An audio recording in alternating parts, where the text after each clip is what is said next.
Thank you very much. It's a great joy and privilege to be here for the first time. I'm by no means an expert on Middle East issues, so excuse my very rudimentary two pence on this very difficult and tragic conflict. But I worked 40 years as a journalist, so this gives a certain perspective on these things.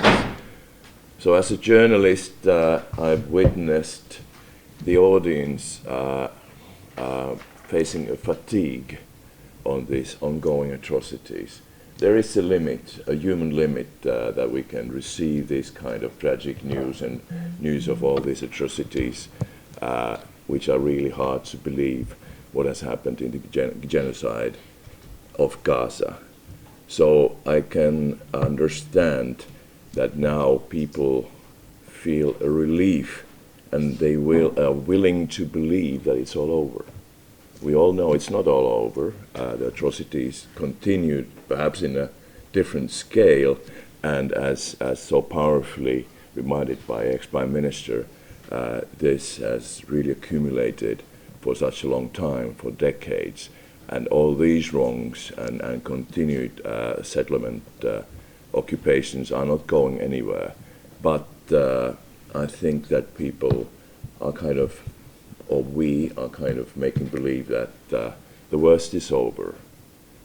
Perhaps my second point is that perhaps we might want to reconsider the message that we want to give out. Perhaps now it's the time for constructive views. I mean, literally constructive ideas. How to move on, perhaps how to reconstruct Gaza and Palestine. And that gives a perspective that people could feel that they could really contribute. Perhaps they could do something else than just wringing their hands and shedding tears, but really contribute meaningfully. Obviously, this entails that Israel will need to yield on its policy, for instance, blocking finance to Gaza and the Palestine area. But this is something that we could perhaps, in a constructive way, influence. And I think all of us would want to see a reconstruction, not only buildings, but also the communities which have been so severely disturbed. Perhaps this is something, again, literally concrete that might help us to get the message through.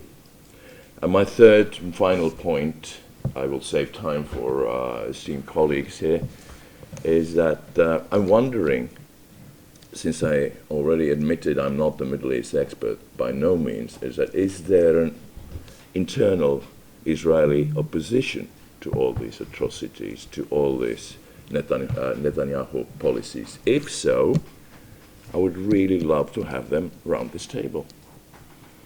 And first of all, help them feel that there is a solidarity to their probably very lonely quest to understand the two-state solution and promote that. But on the other hand, for me personally, I would think I would immensely gain from that view as well. Thank you for your attention.